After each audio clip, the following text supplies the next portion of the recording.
오늘 우리 같이 함께 또 은혜 받을 하나님 말씀은 로마서 10장 1절로 10절입니다. 형제들아, 내 마음에 원하는 바와 하나님께 구하는 바는 이스라엘을 위함이니 곧 그들로 구원을 받게 함이라. 내가 증언하노니 그들이 하나님께 열심히 있으나 올바른 지식을 따른 것이 아니니라. 하나님의 의를 모르고 자기의 의를 세우려고 힘써 하나님의 의에 복종하지 아니하였느니라. 그리스도는 모든 믿는 자에게 의를 이루기 위하여 율법의 마침이 되시니라. 모세가 기록하되 율법으로 말미암는 의를 행하는 사람은 그 의로 살리라 하였거니와 믿음으로 말미암는 의는 이와 같이 말하되 내 마음에 누가 하늘에 올라가겠느냐 하지 말라 하니 올라가겠느냐 함은 그리스도를 모셔 내리려는 것이요 혹은 누가 무저갱에 내려가겠느냐 하지 말라 하니 내려가겠느냐 함은 그리스도를 죽은 자 가운데서 모셔 올리려는 것이라. 그러면 무엇을 말하느냐? 말씀이 내게 가까워 내 입에 있으며 내 마음에 있다 하였으니 곧 우리가 전파하는 믿음의 말씀이라. 내가 만일 내 입으로 예수를 주로 시인하며 또 하나님께서 그를 죽은 자 가운데서 살리신 것을 내 마음에 믿으면 구원을 받으리라. 사람이 마음으로 믿어 의에 이르고 입으로 시인하여 구원에 이르느니라. 아멘. 아멘. 여러분, 저와 여러분들은 마음으로 예수님을 믿고 또 입으로 날마다 시인하는 가운데 구원에 이르는 그런 하나님의 귀한 성도님들이 되시기를 축복합니다. 오늘 봉독한 말씀을 통해서 잘못된 열심과 또 바른 신앙을 살펴보며 은혜를 나누겠습니다. 성경 안에 나타난 바울 사도의 생애를 보면 자기의 동족 이스라엘 민족의 구원을 위해 간절한 열망을 가지고 기도하시는 것을 볼 수 있습니다. 바울 사도께서는 그 어떤 사람보다도 이스라엘의 과거의 영광과 현재의 절망을 비교하면서 계속 가슴을 아파하셨습니다. 정말 자기 민족을 굉장히 사랑하셨던 분이 이 사도 바울이었던 것 같습니다. 그리고 이스라엘이 왜 절망의 나락으로 떨어졌는지에 대해 또 깊이 고민을 하면서 그것을 정확하게 알고자 굉장히 몸부림치셨던 분이 바로 사도 바울이었습니다. 그러자 바울 사도의 눈에 비친 이스라엘의 모습은 궁극적으로 구원에 이르지 못할 왜곡된 잘못된 열심에 그들이 빠져 있다는 것을 그분이 깨닫게 되었습니다. 바울 사도께서는 한때 사도행전 9장에 보시면 다메섹 도상에서 부활하신 주님을 만나기 전까지는 그 이스라엘 백성들과 똑같이 자신도 잘못된 신앙 상태에 머물러 있었습니다. 바울 사도 역시 왜곡된 열심에 의해 율법 연구와 실행에 정력을 쏟았고 심지어는 그러다 보니까 교회를 맹렬히 핍박하는데 그 누구보다도 앞장섰던 그런 사람이 되었었습니다.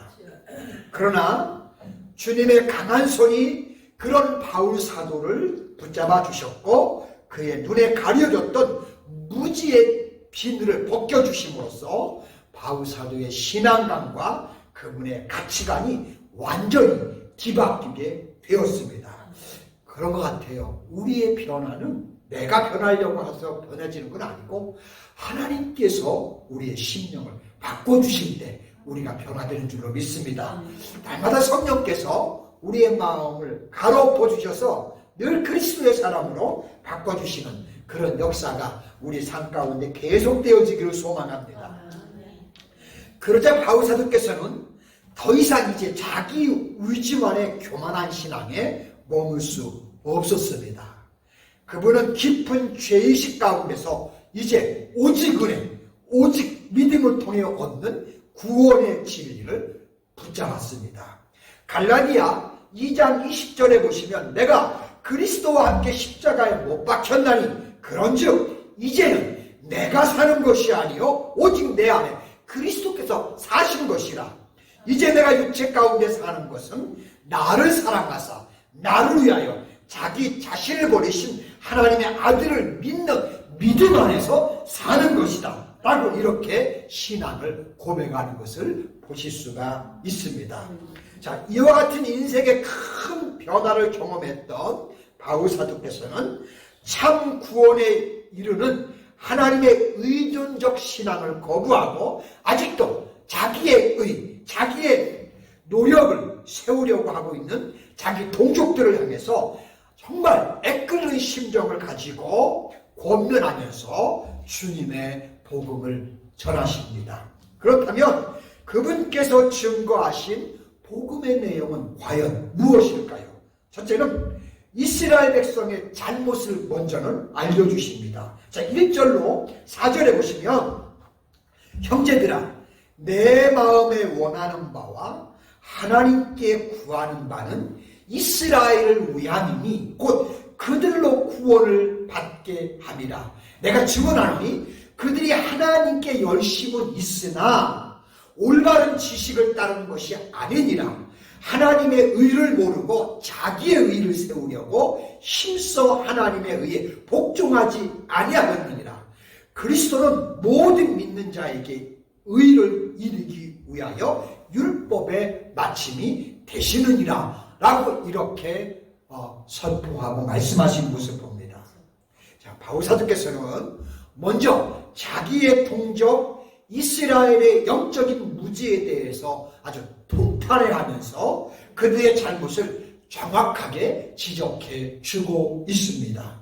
즉 이스라엘 백성들은 하나님을 위해 남다른 열심을 가지고 있었지만 그 열심이 참된 지식이 뒷받침되지 못하는 것이라는 것을 지적해 주고 있습니다.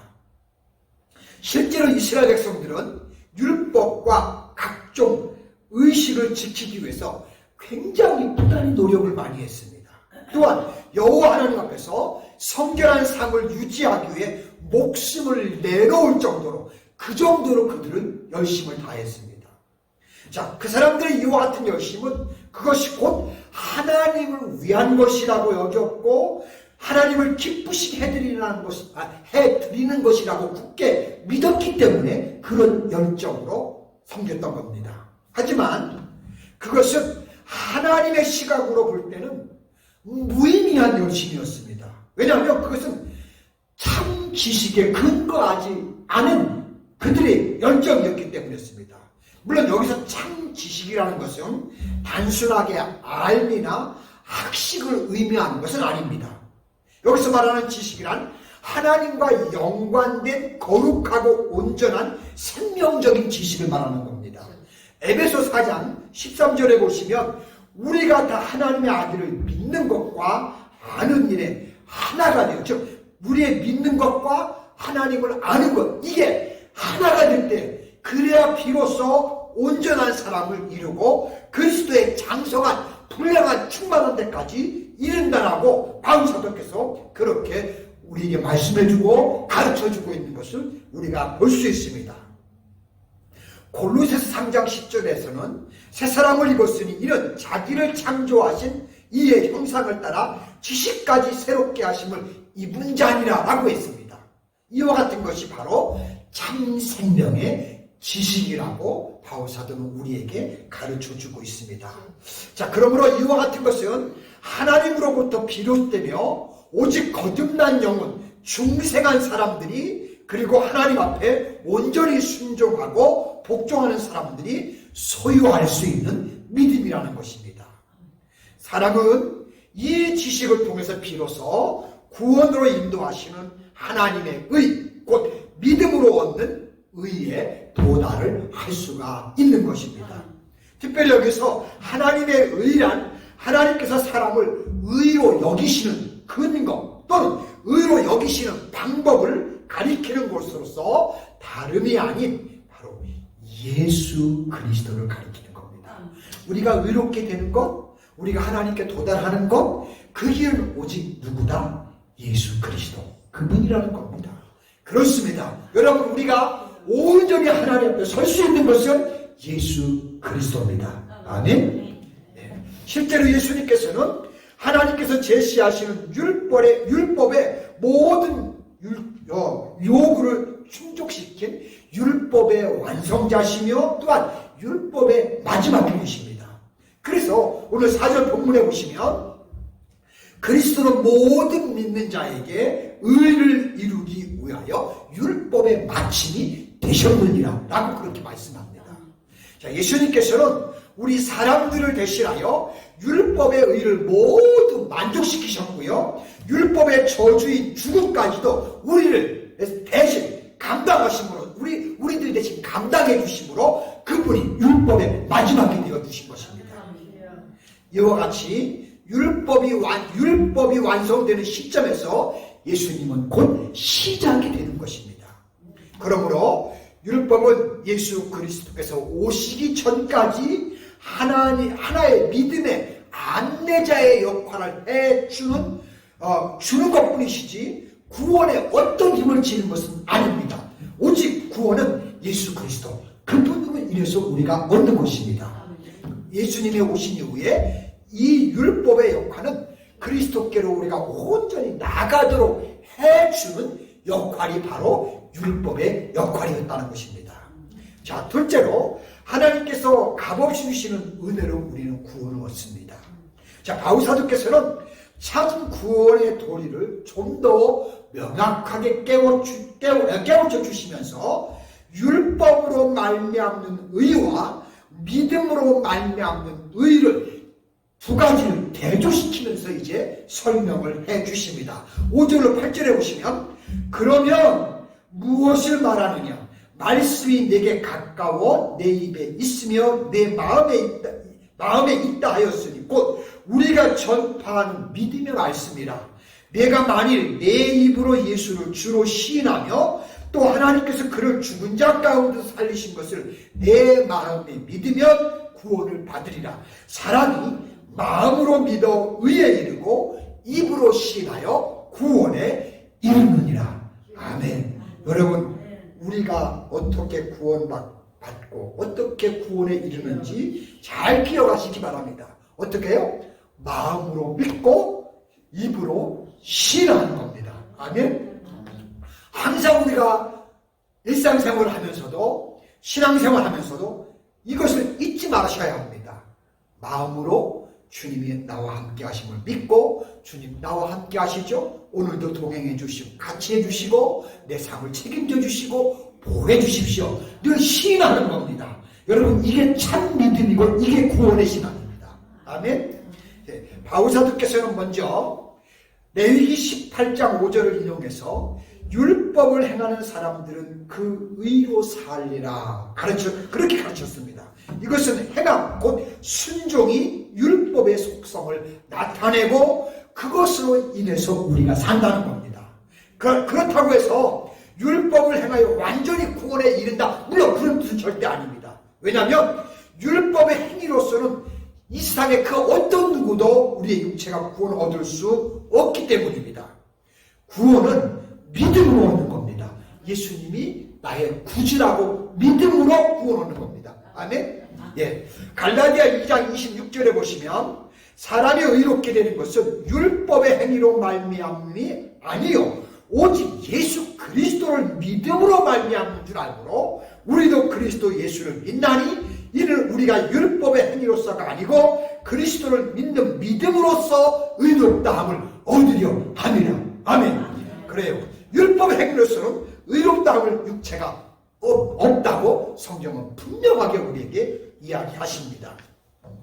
계속해서 바울사도께서는 원래 율법 준수를 장려하기 위해서 주어진 신명기 30장 11절로 14절에 보시면 내가 오늘 내게 명령한 이 명령은 내게 어려운 것도 아니요 먼 것도 아니라 하늘에 있는 것이 아니니 내가 이르기를 누가 우리를 위하여 하늘에 올라가 그 명령을 우리에게로 가지고 와서 우리에게 들려 행하게 하랴 할 것이 아니요 이것이 바다 밖에 있는 것이 아니니 내가 이르기를 누가 우리를 위하여 바다를 건너가서 그 명령을 우리에게로 가지고 와서 우리에게 들려 행하게 하랴 할 것도 아니라 오직 그 말씀이 내게 매우 가까워서 내 입에 있으며 내 마음에 있은즉 내가 이를 행할 수 있느니라. 여러분 하나님 말씀은 저 멀리 바다 끝에 있는 것도 아니고 저 산 끝자락에 있는 것도 아닙니다. 아주 우리 가까이에 있습니다. 바로 어디에? 내 입에 내 마음에 우리 하나님의 말씀이 있습니다. 아멘. 항상 여러분 그러므로 우리는 주의 말씀이 먼 데 있다고 생각하지 마시고 내 마음 안에 내 입술에 있다고 늘 고백하면서 가까이 있는 이 말씀을 붙드시기 바랍니다. 그리고 이것을 우리의 삶 가운데 인용하고 적용시키면 그것이 곧 믿음으로 말미암는 의에 이르도록 우리에게 역사해 주십니다. 즉 바울사도께서는 믿음으로 말미암아 의를 얻는 것은 사람이 그리스도를 모셔오기 위해 하늘에 올라가거나 음부에 내려가는 그런 일이 아니라는 것을 분명히 우리에게 강조해 주셨습니다. 물론 여기서 하늘에 올라간다는 말은 우리가 의를 이루기 위해서 부단히 열심히 노력한다는 그런 뜻도 될 수 있습니다. 또 음부에 내려간다는 말은 자신의 허물, 자신의 죄를 스스로 내가 감당하겠다는 그런 의미도 내포할 수 있습니다. 이것은 단순히 어떻게 보면 인간의 교만한 발상에서 비롯된 것이 아닐 수가 없는 겁니다. 하지만 구원에 있어서만큼은 인간의 아무런 공로도 없음을 우리는 분명히 알아야 합니다. 우리의 공로가 뭐가 있겠어요? 아무것도 없어요. 다시 말씀드리면 하늘 보좌에 계시던 예수 그리스도께서 인류를 구원하시기 위해서 친히 이 땅에 내려오셨고 또 친히 죽음에서 부활하셨고 친히 하늘로 올라가셔서 인류의 영원한 생명을 그분이 보장한 겁니다. 예수 그리스도께서요. 사람은 바로 그러한 주님의 은혜를 믿음으로써 우리가 구원을 얻게 된 거예요. 전혀 우리의 의와고는 아무 상관없는 예수 그리스도께서 하신 모든 사역을 우리가 마음으로 믿고 받아들임으로써 그 믿음으로써 우리가 구원을 받게 되는 것입니다. 그렇습니다. 모든 것은 하나님이 다 친히 이루셨습니다. 우리가 할 일은 뭐냐? 단지 그 은혜로 얻은 믿음에 대해 기쁨으로 반응하면 되는 겁니다. 우리는 아무것도 안 했지만 주님이 그렇게 다 하신 것을 믿습니다 하고 기쁨으로 반응하면 되는 겁니다. 믿음으로 우리의 마음으로 받아들이면 우리는 되는 것입니다. 그러면 우리는 구원입니다. 어떻게 보면 하나님은 우리에게 너무 쉬운 방법을 제공해 주셨다고 할 수가 있습니다. 기독교의 진리를 알고 오면 너무나 심플한 것을 저는 성경을 통해서 깨닫게 됩니다. 하나님이 너무 간단한 방법을 당신이 다 하시고 우리는 그저 마음으로 그걸 받아들이고 믿고 고백만 하면 나머지는 다 하나님이 해결하시는 것이 저는 기독교의 진리라는 것을 성경을 보면서 느끼게 되고 깨닫게 됩니다. 여러분들 그 진리를 절대 놓치지 마시기를 바랍니다. 세 번째는 우리의 구원의 주 되신 예수 그리스도에 대해 이제 말씀하십니다. 자, 예수님은 우리를 구원에 이르게 하는 유일한 믿음의 대상입니다. 그리고 그 믿음의 내용은 뭐냐면 예수 그리스도의 죽으심과 부활입니다. 성경 전체의 핵심이 뭐냐고 저에게 묻는다면 저는 이렇게 말하고 예수 그리스도의 죽으심과 부활입니다. 그렇게 저는 성경 전체의 핵심이라고 그렇게 말합니다. 그리고 참 믿음에 이르는 길은 그 사실을 마음으로 믿고 입으로 시인하는 겁니다. 나는 그게 진짜 믿음이라고 확신합니다. 그래서 오늘 본문 말씀 9절 10절에 보시면 내가 만일 내 입으로 예수를 주로 시인하며 또 하나님께서 그를 죽은 자 가운데서 살리신 것을 내 마음으로 믿으면 구원을 받으리라. 사람이 마음으로 믿어 의에 이르고 입으로 입으로 시인하여 구원에 이르느니라 라고 말씀하시는 것을 볼 수 있습니다. 뿐만 아니라 더 나아가 바울사도께서는 구원의 보편성과 절대 확실성을 이제 제시하십니다. 본문 11절로 13절에 보시면 성경에 이르되 누구든지 그를 믿는 자는 부끄러움을 당하지 아니하리라. 우리는 예수 믿는 사람은 절대 하나님 앞에 섰을 때 부끄러움 당하지 않습니다. 또 뿐만 아니라 유대인이나 헬라인이나 차별이 없습니다. 한 분이신 주께서 모든 사람의 주가 되사 그를 부르는 모든 사람들에게 부여하시도다. 누구든지 주의 이름을 부르는 자는 구원을 받으리라 라고 말씀하십니다. 우리가 주의 이름을 부르면 우리는 구원받는 백성이 됩니다. 그렇습니다. 우리가 구원을 얻을 수 있는 것은 무엇보다도 예수 그리스도가 나의 주임을 믿을 때 가능합니다. 여기서 주란 그리스도의 유일성과 그분의 초월한 권위성을 강조하는 호칭입니다. 사실 이 말은 그 당시 로마 황제를 유일한 주로 섬기는 상황 가운데서 이건 그 당시에 사용한다는 건 매우 위험천만스러운 일이 아닐 수 없었습니다. 하지만 이 칭호야말로 모든 영혼을 궁극적으로 구원하는 유일한 이름이었다는 것입니다. 그래서 사도행전 4장 12절에 여러분이 너무나 잘 아시는 말씀입니다. 다른 이로서는 구원을 받을 수 없나니 천하 사람 중에 다른 구원을 받을 만한 이름을 우리에게 주신 일이 없음이라고 말씀합니다. 오직 누구? 예수 그리스도. 그 이름이 우리를 구원을 얻게 했다는 사실입니다. 그렇기 때문에 빛빛 칼날같이 번쩍이며 우상 숭배를 종용했던 그 로마 제국의 탄압 아래에서도 초대교회의 성도님들은 생명의 위기 속에서도 담대히 예수 그리스도만 주다, 주만 그리스도다 라고 입으로 그 사람들이 고백을 할 수가 있었습니다.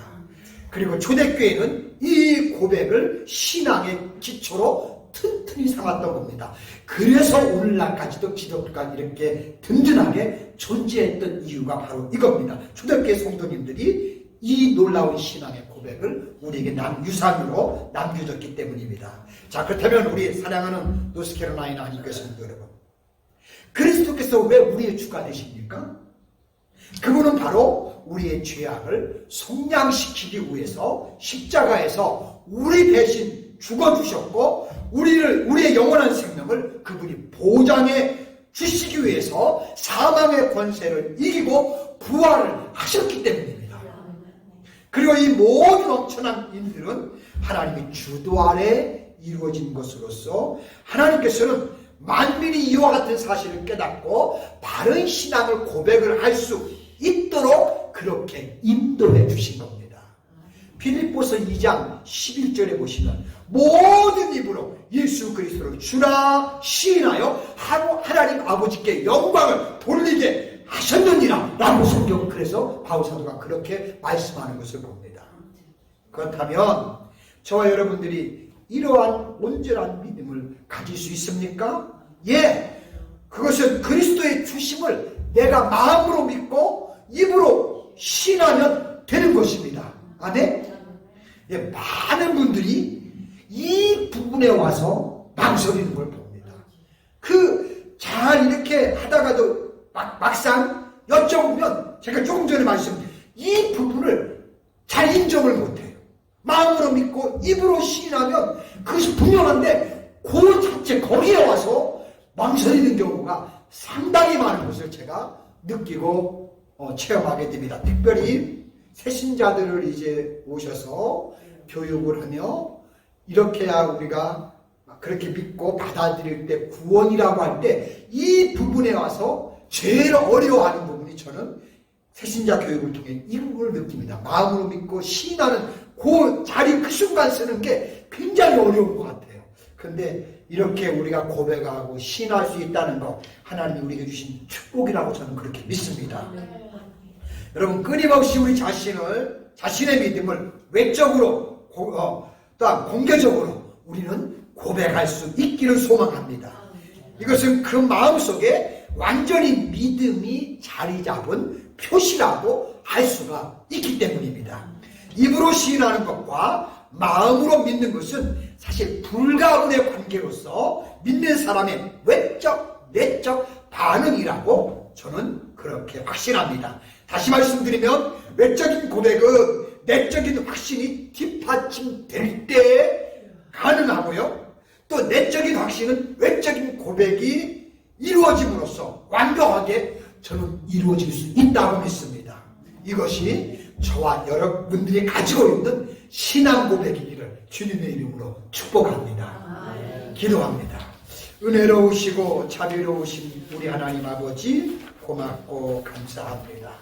오늘도 복되고 거룩한 주의 날, 주의 전으로 인도해 주셔서 날마다 우리의 신앙을 말씀을 통해 점검해 가면서 바른 신앙의 길로 갈 수 있도록 우리를 늘 이끄시는 주님께 감사를 드리고 성령께 또한 감사를 드립니다. 하나님 아버지, 오늘날 이 땅에도 바른 잘못된 열심을 갖는 신앙도 있습니다.